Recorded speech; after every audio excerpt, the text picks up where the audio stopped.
Hello, ladies and gentlemen, and welcome to Slamtube. I don't have the logo.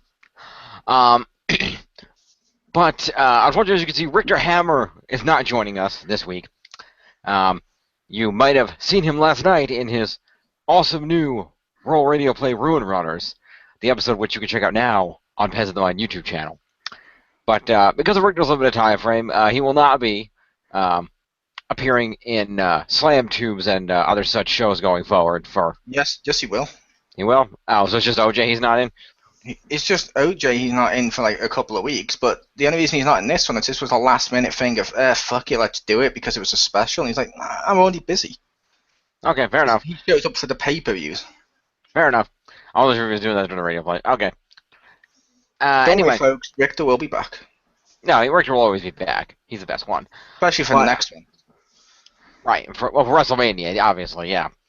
So, right now, Richter couldn't make this one, so I am your interim host, James Phoenix, here on Slamtube with Richter Hammer.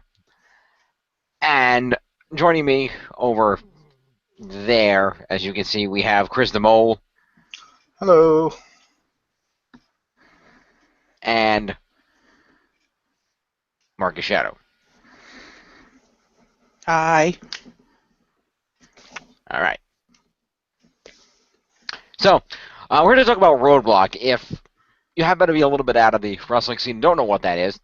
Effectively, WWE pulled a pay-per-view, or as they like to call them now, a special event out of their ass for no given reason except that they probably realized, oh shit, we've got like 8 weeks between the Fastlane and WrestleMania. We can't write storylines to run that long. We're not that good of writers. What are we going to do? There is also the other reason. What's that? Who was on it? A lot of people.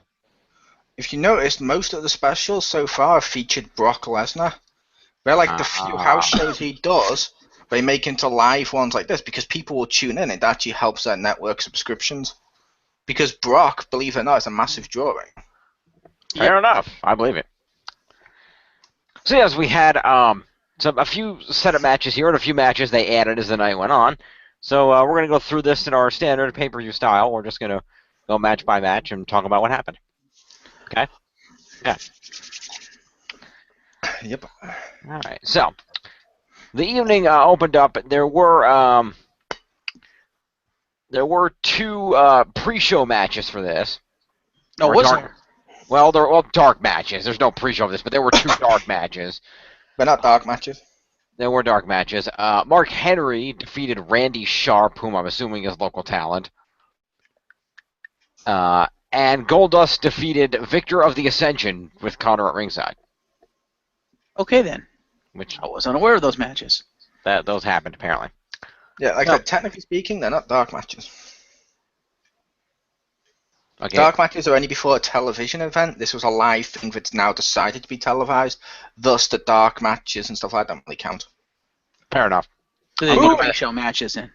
I'm going by the chart I have up that indicates dark matches. Fair enough. That's one with the actual term. Know your terms. Woo.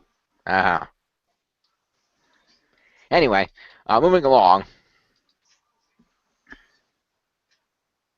Yes, match number one. The first match of the evening. Yeah, I was going to say I thought we were going somewhere with that. Moving on to nothing.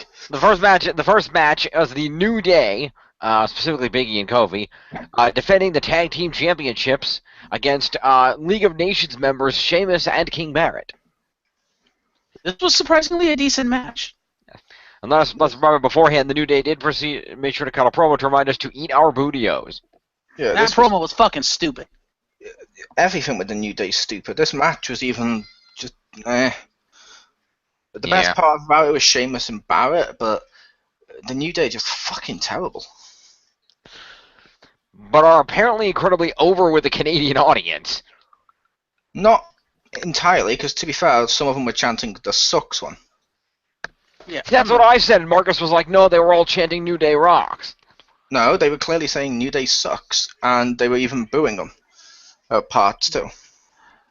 Yeah, they were back and forth, but I heard a lot of New Day rock stuff, especially when they first came out. But yeah, as it wore on, yeah. Like I said, it's pretty bad when right now, as it stands in WWE, I'd rather watch Ryback than anything with New Day. Ouch. They're terrible at the moment. They've ruined them. They're fucking terrible. Mm.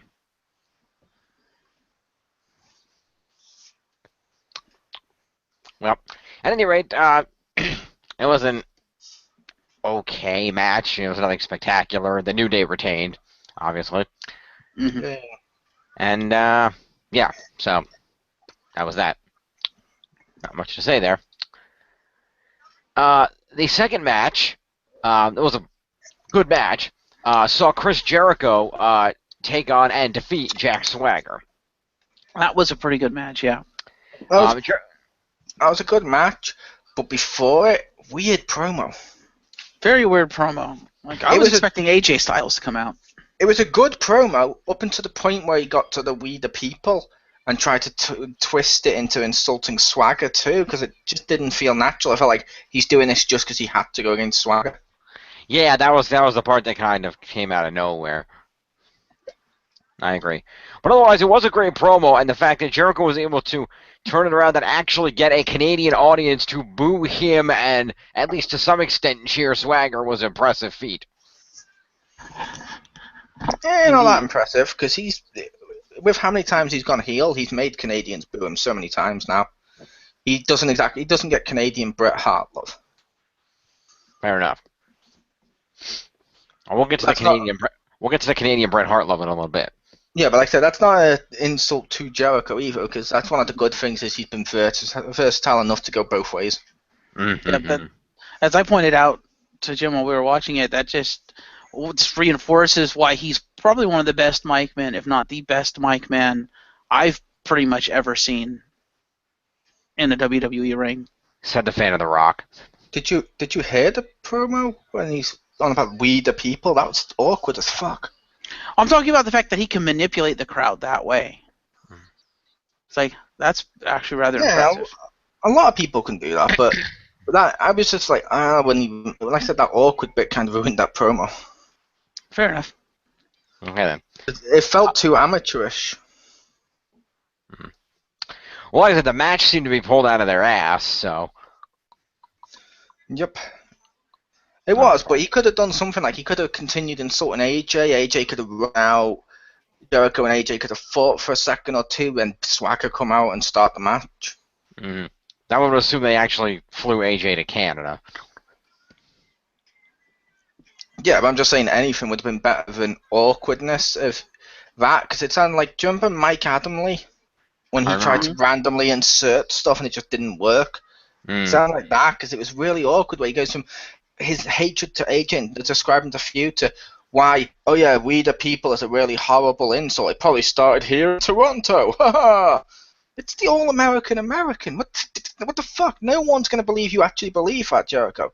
You broke your own rule, and one of the biggest rules in the industry of a heel should believe what they're saying. Yeah. Especially when everyone knows where "We the People" came from, if you know your history. This is true. Yep. Still a good wrestling match, though. It was pretty good. The match itself was pretty good quality. Yeah. I was also just impressed they decided, hey, we're going to showcase Swagger tonight. I was like, bravo. Yeah. And they did a great job going back and forth, trying to tap each other out to their submission holds and seeing who was going to get to the ropes, and it was just good back and forth wrestling. I liked it. Yep. All right. I liked Swagger's catch modified gut wrench. I was like, ooh, that was kind of impressive. Indeed. Makes me sad that's like not his finisher anymore, but that was still impressive. I missed Swagger's gut wrench. Yeah, Swagger's gut wrench was a good move. I wonder why he stopped using it. Because they wanted to make him into Kurt Angle light, so they gave him the ankle lock and pushed that. I thought he stopped doing it around the time he was against like people like Big Show and couldn't quite lift them. There's that too, yeah. That would make sense also. So he has a move he could do to people on the floor, but Kurt Angle conspiracies work too. But he also has a move to do to people on the floor. It's called the Swagger Bomb. That's not even a bomb. It's a splash. Yeah, and yeah, like I said, the submission, the ankle lock, it made sense. It made sense for him, and it was a move he could do. two people like Big Show and stuff, which is awesome. It's like why Wade Barrett started to use the bull hammer and moved away from Wasteland, because he can't do that to everyone. True. Yeah.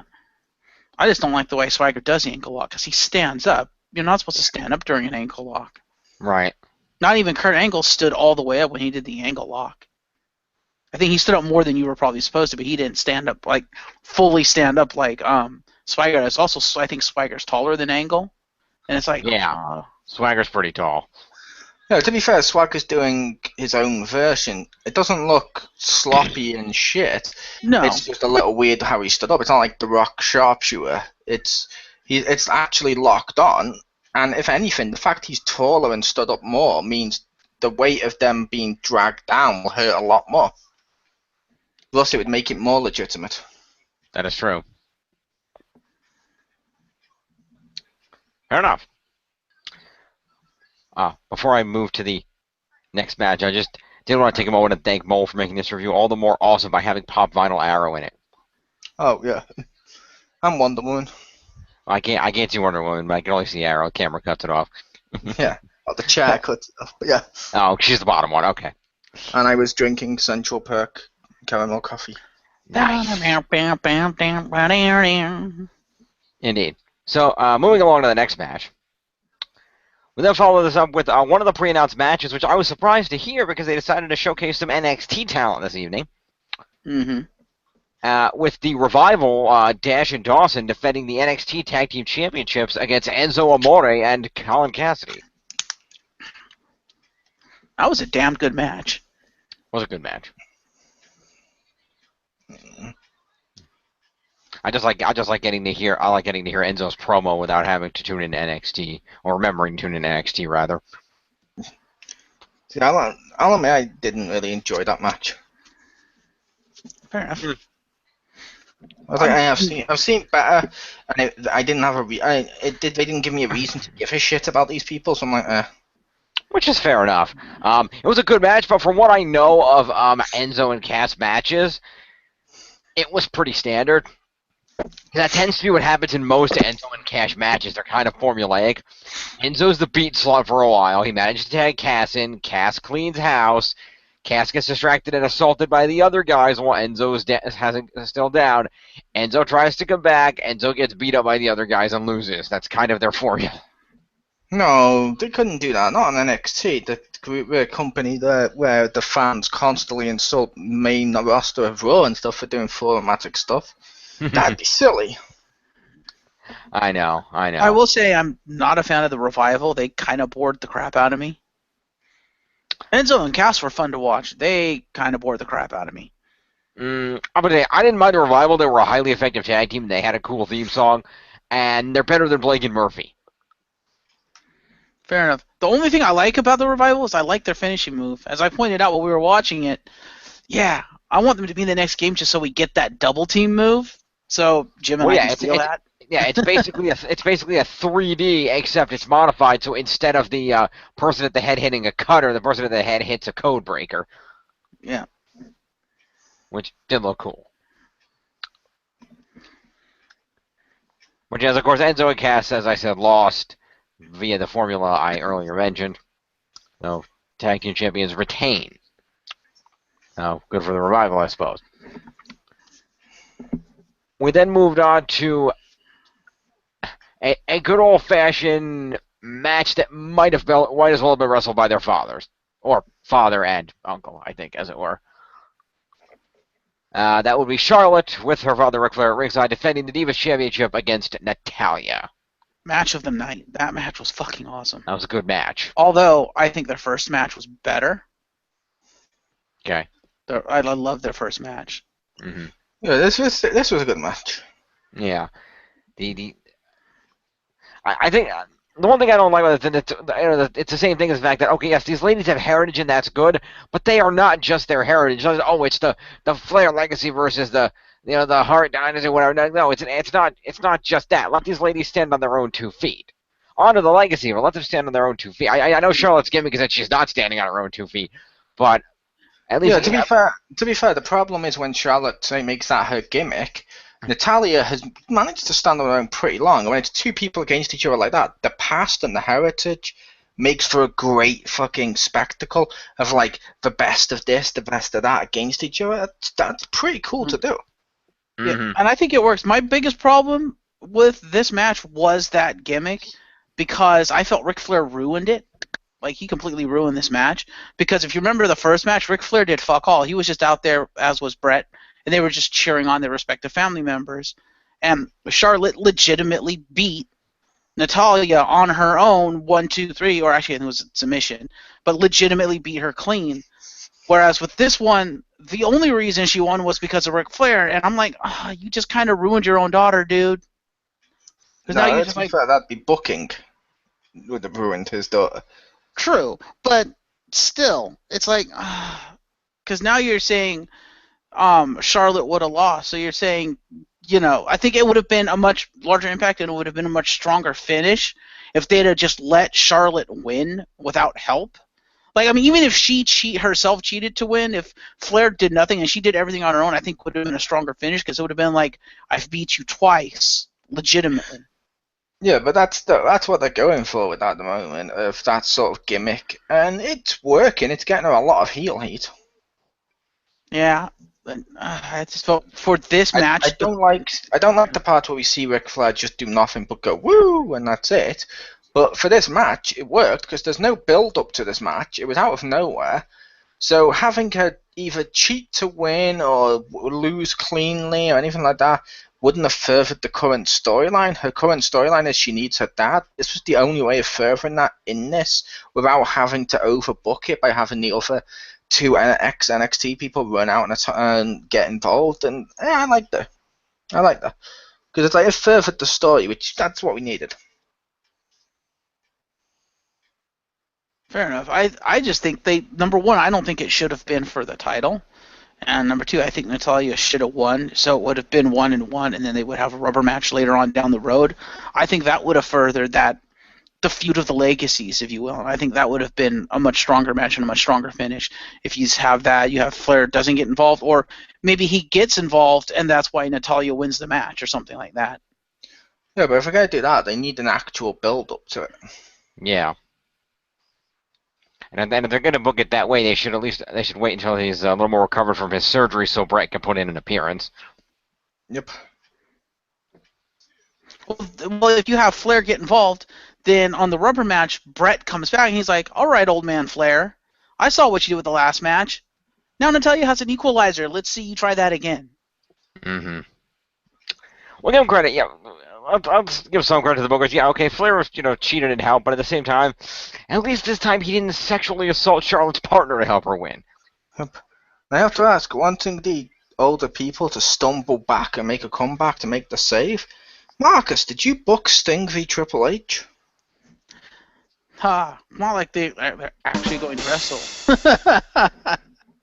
The others didn't actually wrestle. It was during the matchup. They literally just came out and interfered like fuck and just started to do stuff for no reason. Other than nostalgia. Mm-hmm. True. And they did one thing. They handed Triple H a sledgehammer. They handed Sting the sharpest bat in the world. Yep, his lightsaber bat. They handed him the Green Samurai Ranger's bat sword.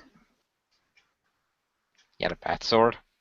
You didn't realize that Cam's sword isn't a sword, it's a baseball bat? It was green? It was a green baseball bat. Yeah, but I said Sting's was green? Oh, no. I thought Sting's was black, like his iconic look. Yeah, you would think. Anyway. But yeah, I mean, that's the only thing I didn't like about the match was the finish. I was like, oh, really, come on, Flair. But aside from that, it was a really solid, technical submission match, which was amazing. Well, technically, and I can't believe I'm going to actually do this. It's kind of a bizarre world, but I actually give Michael Cole a little bit of credit here. Because he actually sold that well. He actually explained, Natty thought that Flair had was pulling Charlotte to the ropes and was interfering more than he was, which is why she broke the hold and ended up costing herself the match. Flair hadn't actually done much at the point when Natty broke the hold. True. which is valid, and it's like, okay, good job on that, Cole. However, it's the fact that he tried to do anything, the fact that he, whether through actual action or perceived action, cost Natalya the match. I'm like, no, it should have been a straight match between two of the greatest, nickel and athletic divas on the roster. It should have been round 2. Instead, you got basically more of the same shit that they've had with Charlotte of, she's Flair Lightning, can't do anything without Flair. And it's like, okay, for this one, at least for this match, suspend it. With the history of what match means, suspend it.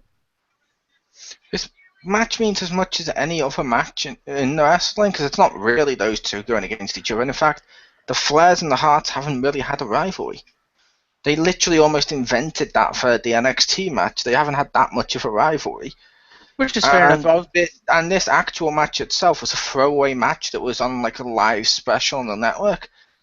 Furthering the storyline is more important, especially going towards Mania. Oh, well, that's agree to disagree. Because with the history those two have, I think, it's NXT history. This is main roster. It's like the Shield have a different history on NXT, and so do the Wyatts before they even formed their groups. It's never acknowledged.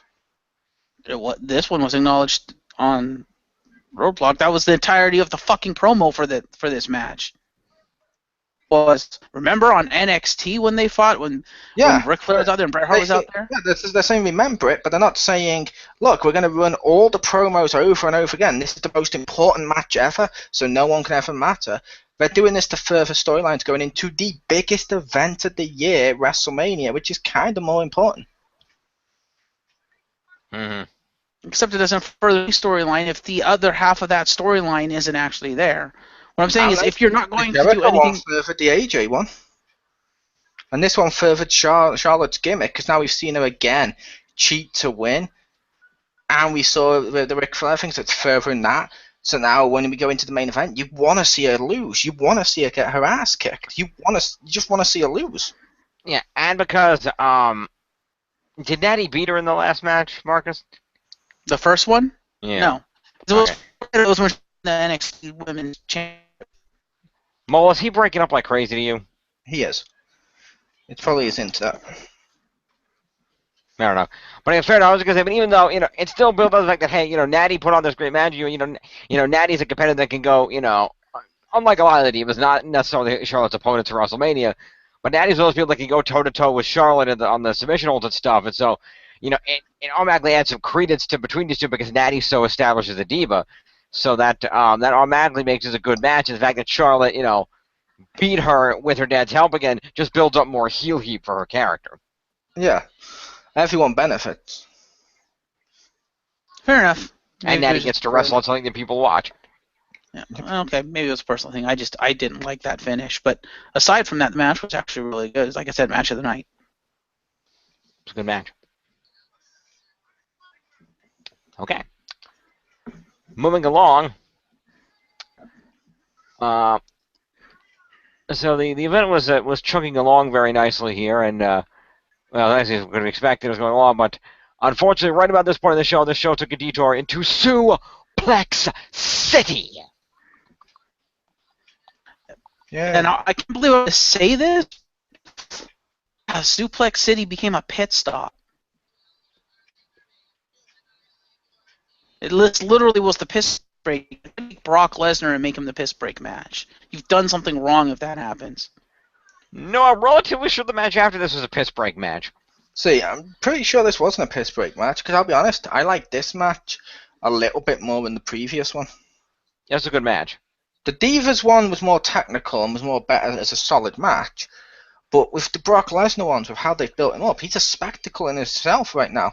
I like I mentioned to someone, I've mentioned it to a friend of mine, Brock does everything I'm supposed to hate in wrestling. He overcomes the odds. He dominates people and doesn't let them get over. He's an older guy taking a younger guy's spot. He does all of the stuff we don't like. But for some reason, he's badass in that role to the point where you're like, fuck it. I just want to see what he does. And seeing him toss the Wyatts around the ring and beat people up, it's fun. That's why I tune into these specials for. It makes it seem legitimate to see big Brock Lesnar beat someone up. He adds legitimacy because he comes from an actual sport. And that's part of the enjoyment that comes from it, is him coming from an actual sport. Makes everything he does it's fun to just tune in and see it. The piss break match would have been the first tag team match. That too. It would have been the other thing is props to Paul Heyman for the great promo shortly before this match, where he talked about how Brock Lesnar said he would name the time. Brock Lesnar said he would name the place when he would get retribution on Bray Wyatt, and it was short, but it was good. Yep. And so props on that. And Bray Wyatt did a promo the way. I'm wondering, was Bray Wyatt supposed to cut a promo over the top of his theme music, or did they just not turn it off in time? I thought that was cool that they left the theme music on, because you heard them turn the volume down when he started talking. I didn't notice that. Fair enough. Like I said, I had no idea. Either way, it worked, and then the promos were cool as well. Yeah. The match was scheduled to be Brock Lesnar versus Bray Wyatt, but Bray came out to the ring and got a promo announcing that. So what is it? The fates have shined upon me, or something like that, and that he and his brother Luke Harper were going to take down the Beast. Something like that, yeah. And this turned it into a 2-on-1 handicap match. Well, it was basically a 1-on-1 match because Bray weaseled out of actually fighting. Yeah. It was my biggest problem with the match. It was basically a squash match, Brock v. Harper. And I'm like, okay, this is a piss break match. It was really short, and it was just Brock destroying Harper. I'm like, we've seen this before. We don't need to see this again. This was supposed to be Brock versus Bray. I wanted to see Bray fight. And if you want to bring Harper in, fair enough. The two of them fight Brock, fair enough. But the fact that Bray weaseled out, the match got cut short, and it was just a squash match, I'm like, I'm sorry, this is just a piss break filler match. Brock Lesnar beating people up is never a piss break filler, because that's entertaining as hell. That's what I said. And like I mentioned at the beginning, it's the biggest draw on the card. To call that a piss break match, that's what it's all. It's a little lacking in knowledge of why people are tuning into these. Because more people have been tuning into these specials just to see Brock beat people up. That's why the last one was a squash match too. They want to see Brock squash people. That's kind of a spectacle in itself right now. Yeah, and it works out because it makes people even more annoyed that Bray Wyatt weaseled out of the match. It makes them want to see Brock Lesnar beat him up even more, which is why after Brock Lesnar goes to WrestleMania and destroys Dean Ambrose, he can then turn around and whenever his contract deems that he can come back to build up another feud, he can feud with Bray Wyatt. They've got a built-in feud ready to launch whenever he comes back. Yep, assuming he actually goes against Dean Ambrose. You don't think it's going to happen? Well, there is the other possibility that no one thought of. Triple threat match with Brock versus Bray. No, stop interrupting. But yeah, I was saying those two face-to-face.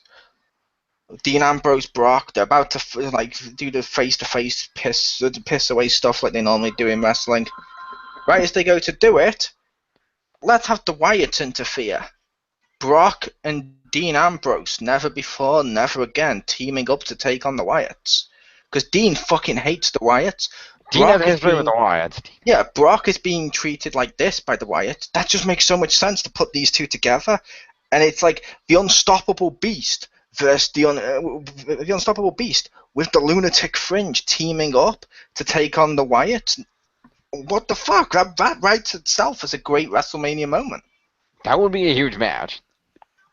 I would not mind seeing that match. I don't know if I'll do that, to be fair. I'm not predicting it, but I'm saying that would be really good if they did do that, and I'd like to see it go that way. Mm-hmm. Well, if they don't do that, based on what we've seen so far, all it's going to be is Brock Lesnar beating the shit out of Dean Ambrose, and the Dean Ambrose dragging himself back for more, and then getting beat up more. Yeah. And then maybe using some weapons for the sake of weapons. Yep. Which I think that'd be amazing. That'd be interesting. Indeed. Alright. So speaking of obvious filler matches, well, not that this was a bad match per se. Damn it! Why don't you try actually answering the phone, Marcus, then it'll stop ringing. And not screaming, damn it, in the middle of our recording. Yeah, that too. But anyway, moving on, we had what felt kind of was not a bad match. They put on a great match, but just because, I mean, it seemed to come out of nowhere and didn't have any build to it, it seemed a little bit like a piss break match. And that was Sami Zayn came out to take on Stardust. Yep. I don't even think this was a piss break match, to be fair, because it's still a good match. It's showcasing the return of Sami Zayn, which we needed to see, and we're seeing Stardust. Like I said, piss break matches are normally just the matches where you don't give a shit and they're going to be really boring, which would be like I mentioned, like that tag team match at the beginning. Right. This one's more of the returning superstar, because to be fair, Sami Zayn's own hot off just coming back from an injury. Mm-hmm. That match was actually pretty good. So they kind of want to showcase him. Yeah, well, we know Sami Zayn's great in the ring. We know Cody Rhodes, Stardust, is great in the ring. And yeah, so why not put them together? Because the other thing to remember about these live ones, too, is these were house shows. That's the type of match you get on a house show. True. Also, I imagine that since Zayn is basically officially back now, I imagine this is probably also part of Zayn's push to the main roster. Could be. That'd be my guess. That would make sense. It could be. But this was a good match. I was a little surprised, though, that Zayn won not with the coup de grace. I'm like, huh? He didn't do his aerial move? I'm like, huh? In all fairness, I'm like, wow, I haven't seen that one in a while. Yeah, but in all fairness, dude just came back from an injury. He might be able to wrestle, but might not be up for something at that level yet.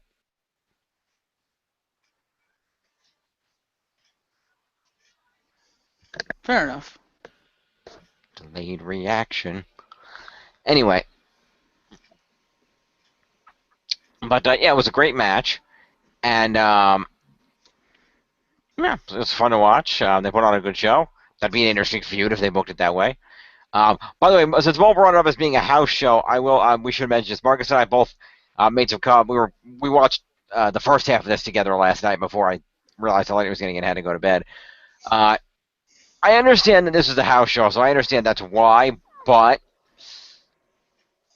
if you knew at least several weeks in advance that you decided to make this a WWE Network televised event and make it kind of a big thing with a world title match, you couldn't have maybe not used the tiny, shitty Titantron set. You couldn't have put one of the good ones. True, but that's part of the thing about these specials is they're not Raw, they're not SmackDown, they're not pay-per-views. They're more like tribute to the Troop style, which uses either truncated set. They're like house shows where it's like it's just a special occasion because we're actually getting to see these shows, which you don't normally get to see. But Titantron's just there for us, but true. Because even on house shows, they don't normally have them, so at least they brought something. Yeah. Although I wouldn't mind having that little Titantron in 2K16, 17 rather. Yeah, well, we haven't been to a house show for a while. They may have started using them, or they may have used them over there. Over here on the house shows I went to, they never had them. Well, yeah, over there when they do shows, they have to bring up their other one that has a big Union Jack instead of a phone booth in a car. Yeah. But they have, like when they do Raw and stuff, they get Titantron over here. When they do live shows, the ones I've been to, no Titantron, not even a Minitron. They just come out and you're like, oh, okay. And they just have like a little thing like that. It's more like, I know you'd call it like an LED pulsing light that changes changed color to match the wrestler's theme. Like, oh, we're going to do this for lighting. I don't know, but it worked. Yeah, I think they had a couple of those in the Arena Creator in 2K16. Yeah, I like stuff like that because it makes it feel more personal. Like, oh, okay, not everyone's going to get to see this. It does. Fair enough. I'll give you that. That's true. It was different. I love the theme of this with the, like, what do you call it, like, road blocking barricade theme with the stripe, the black with that light. Part of me was like, it looks a little cheap, but then part of me was like, I love how cheap it looks when it's put together like this because it looks like something you could easily make in Ring Designer or something like that. And that's part of its charm is this feels like a little show for the fans. Gets to showcase Brock like they love to do. Triple H actually gets to have a title defense going into WrestleMania. He gets to have one of those matches. We get to see a couple of people on the card here and there. And I'm like, I like that set. It looked kind of cool. It just felt like a cheap little house show, which is what they were going for. No, I just realized what it was. You know, cheap barricades look like they were thrown together. A miniature Titantron that's not the normal one. I just realized this was ECW. No? Hmm. Okay. I tried. Anyway. No, it worked. Now, moving on. Our main event, and I guess the reason that we're here tonight, is Triple H defending the World Heavyweight Championship against Dean Ambrose. I'm gonna Surprisingly, make a good match. I'm gonna make a bold statement. This was match of the night. I like how I say that and Jim takes his headset off. How rude. I could see the argument. Yeah, how rude. Anyway, I can see the argument for that. I preferred the other match, but like I said, surprisingly, this was a pretty damn good match. That's when he stabbed her. Indeed. I'm kidding, but like I said then, Jim, I said, yeah, I'm gonna make a bold statement, so Jim takes his headset off. How rude. But yeah. I'm sorry, my headset keeps beeping despite the fact that it's plugged in. I don't know what's going on. Oh, you sometimes get that. The cable's weird. But yeah. He's doing it again.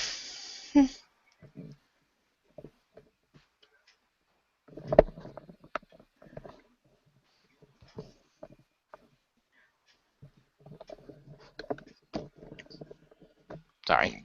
Make sure it's plugged into your computer properly. Yes. It's this that's not connecting properly. It's not that. Okay, it's the cable. Okay, fair enough. Which I already changed it out because I was using this cable, and then I switched these two out so that and that didn't work either because this one wouldn't stay the hell in. Fair enough. But yeah, like I said, it's basically I gave this match of the night. That was my bold statement, Jim. Fair enough. Okay, it was a very good match. They did a very good back and forth. I was surprised at how good Triple H looked after all these years. I was like, despite the fact that you look old enough to be Vince McMahon, I'm impressed. You have not lost a step. After all these years, he wrestled last year. And the year before. He comes back every year. It's not... No, we can't forget he comes back every year. That's not a thing. Looks like he's been in training for this one, though, unlike the other ones where he just kind of came back into... Triple H is always in training. Didn't show the last few years when he gave such lackluster performances. I forgot he wrestled. Yeah. But no, I was saying, yeah, like this one mainly worked though just because of what they did. Like, Dean Ambrose is known for the weapons and stuff. They go through the announce table. They did the fake finish where Dean Ambrose wins the title for like a split second, and it's like, nope. Everything with this furthered the storyline. Like, Dean Ambrose almost overcame Triple H. Cool. Triple H finally has a defense and proves that he can actually beat Dean Ambrose. Triple H proves he can actually beat Dean Ambrose, who's meant to be Roman Reigns' equal, as they keep saying, brothers side by side and all that. So now it's like, ooh, Triple H could win going into WrestleMania. The thing that surprised me the most with this match, can you guys hear me okay now? Yeah, you're fine. Go ahead. Yeah, the thing that surprised me the most... Oh, fuck you. The thing that surprised me the most with this match was the fact that Triple H made himself the beat slut for the majority of the match. I'm like, did not see that coming. See, and I have to give him props for that. What surprised me the most was he won cleanly. Yeah.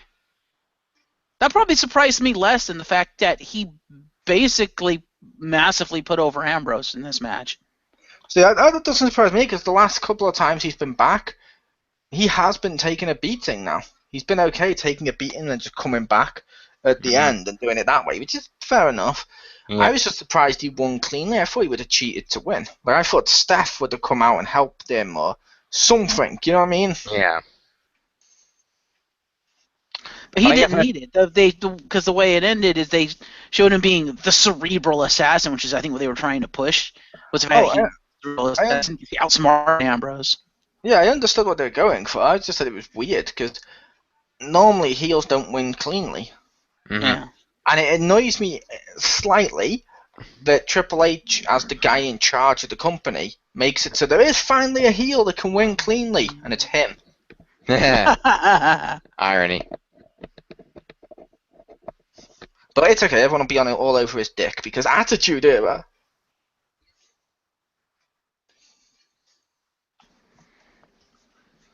Yep. I also don't like the fact how old he looks. Like, if you look at the Versus image for Roadblock, just your face, dude. No, your forehead is too wrinkled. You look old. To be fair, he's had a wrinkled forehead for years now. Yes, he has, and it's not gotten better with age. No, I mean, his forehead looks as wrinkled as it did in Evolution, in my opinion. Maybe a little more, but he was really fucking wrinkly in that whenever you saw him. It's just he used to have longer hair, so sometimes you'd see it go over it.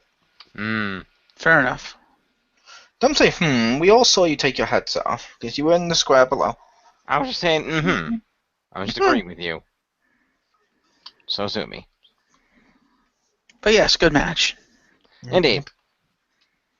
And I also have to give him props for selling after the match, where he basically slid out the ring, collapsed, and fucking crawled up the ramp.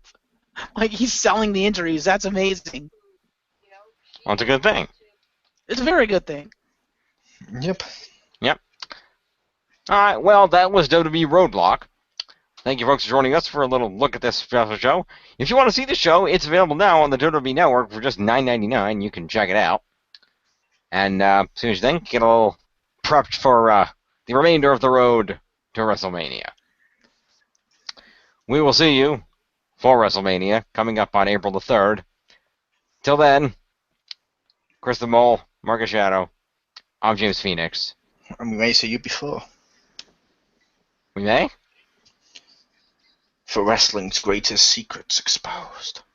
Oh yeah, we're doing that. Then stay tuned for that. And he seems so enthusiastic about it, like he is for most of our videos. That's my secret. Yep. No wonder you didn't bother charging your headset. Fuck. You're an asshole. Peace.